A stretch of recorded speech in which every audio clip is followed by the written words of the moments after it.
ఇవాళ ప్రజలకింత చేస్తే మనం ఏదన్నా దాంట్లో బుక్క తిన్నామంటే అర్థం ఉంది. కానీ ప్రజలందరినీ ఎండబెట్టి పండబెట్టి ఉన్నదంతా మనమే తింటే నాది నాదే నీది కూడా నాదే అన్నాడు చరిత్రలో ఎవ్వడు బాగుపడ్డాడు లేడు.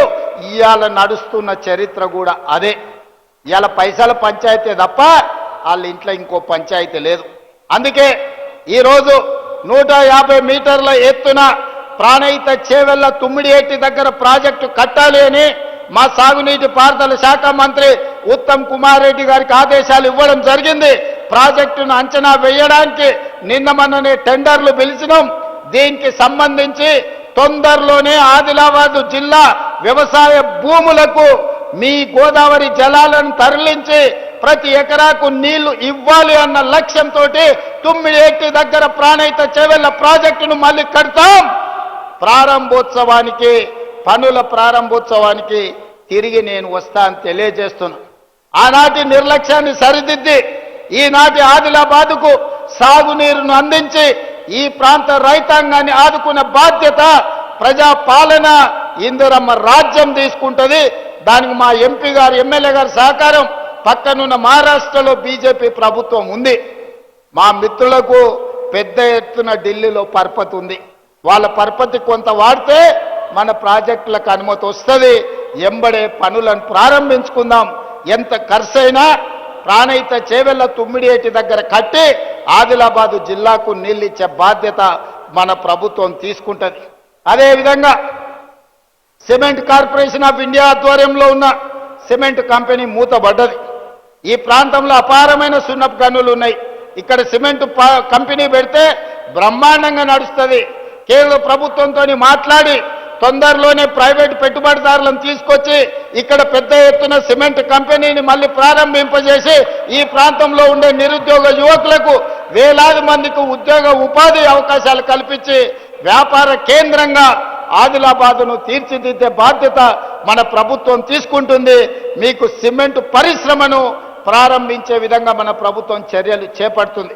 అదేవిధంగా విద్య, నేను మొదటి నుంచి కూడా నేను చెప్తున్నా, ఎక్కడైతే ఎడ్యుకేషన్, ఎక్కడైతే ఇరిగేషన్ ఉంటుందో, ఎక్కడైతే కమ్యూనికేషన్ ఉంటుందో ఆ ప్రాంతం అభివృద్ధి చెందుతుంది.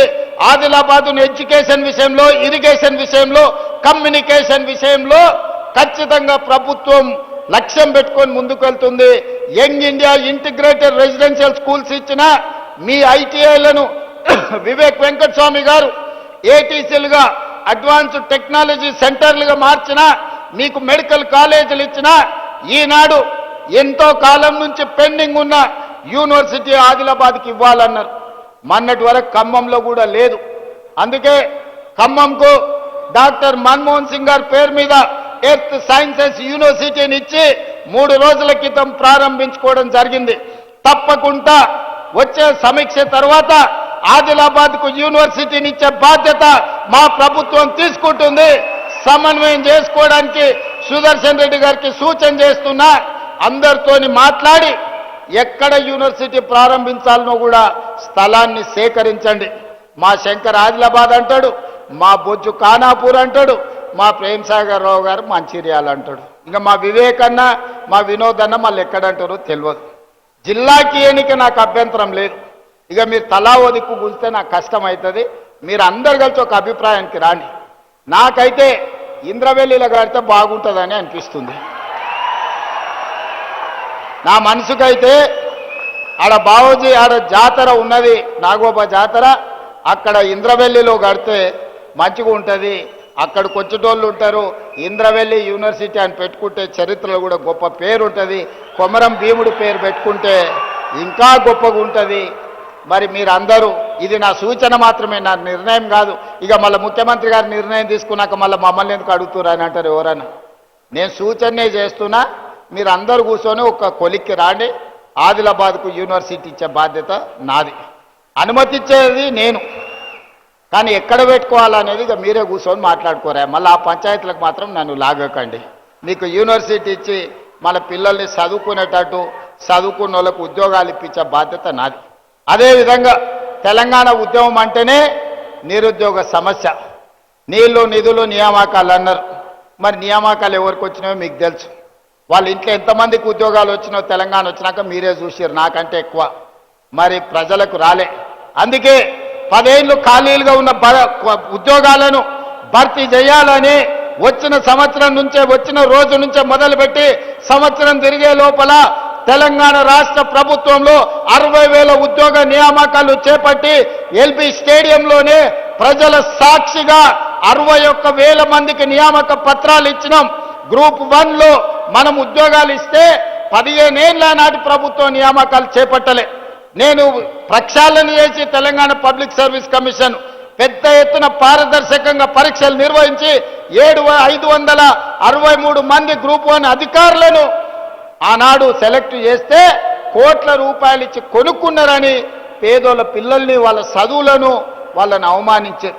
అందుకే కోర్టుకెళ్ళి తప్పుడు ఆరోపణలు కొట్టేపిచ్చి ఈరోజు 562 మంది గ్రూప్ 1 అధికారులను తెలంగాణను అభివృద్ధి చేయడానికి, తెలంగాణ పునర్నిర్మాణంలో భాగస్వాములు చేయడానికి వాళ్ళకు ఉద్యోగాలు ఇచ్చినాం. గ్రూప్ 2లో దాదాపుగా 785 మందికి ఉద్యోగ నియామక పత్రాలు ఇచ్చినాం. అదేవిధంగా పోలీస్ శాఖ కావచ్చు, వైద్య ఆరోగ్య శాఖ కావచ్చు, వివిధ శాఖలల్లో 61,000 ప్రభుత్వ ఉద్యోగాలు తలలు లెక్కగట్టి ఎల్బీ స్టేడియంలో రాష్ట్ర ప్రభుత్వంలో ఉద్యోగ నియామకాలు చేపట్టిన చరిత్ర దేశంలోనే తెలంగాణ రాష్ట్రానికి దక్కింది. ఇవి సరిపోతాయంటే సరిపోవు.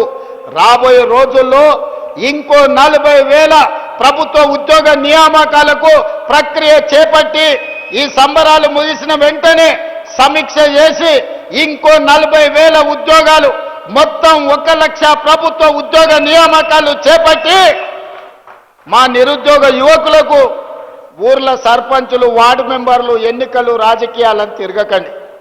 పోటీ పరీక్షలకు తయారు కాండి. మీరు అధికారులు కావాలి, మీరు డాక్టర్లు, లాయర్లు, ఇంజనీర్లు కావాలి, మీరు ఐఏఎస్లు, ఐపీఎస్లు కావాలి, తెలంగాణ రాష్ట్ర పునర్నిర్మాణంలో భాగస్వాములు కావాలి. అప్పుడే మీ అన్న రేవంత్ అన్న సంతోషంగా ఉంటాడు. మా యువకులు చదువుకొని తెలంగాణ రాష్ట్రానికే కాదు దేశ స్థాయిలో ఐఏఎస్లు, ఐపీఎస్లై ఏ రాష్ట్రానికి పోయినా నాది తెలంగాణ, నేను తెలంగాణ నుంచి ఐఏఎస్ అయి మధ్యప్రదేశ్, మహారాష్ట్ర, రాజస్థాన్, గుజరాత్ ప్రతి రాష్ట్రంలో మన పిల్లలు ఐఏఎస్లు, ఐపీఎస్లు కావాలన్నదే నా లక్ష్యం. అందుకే బాగా చదువుకోండి. మీకు స్కాలర్షిప్లు ఇచ్చే బాధ్యత, మీకు చదువుకోవడానికి పాఠశాలల నుంచి యూనివర్సిటీల వరకు ఇచ్చే బాధ్యత, మిమ్మల్ని ప్రోత్సహించే బాధ్యత ఈ ప్రభుత్వం తీసుకుంటుంది.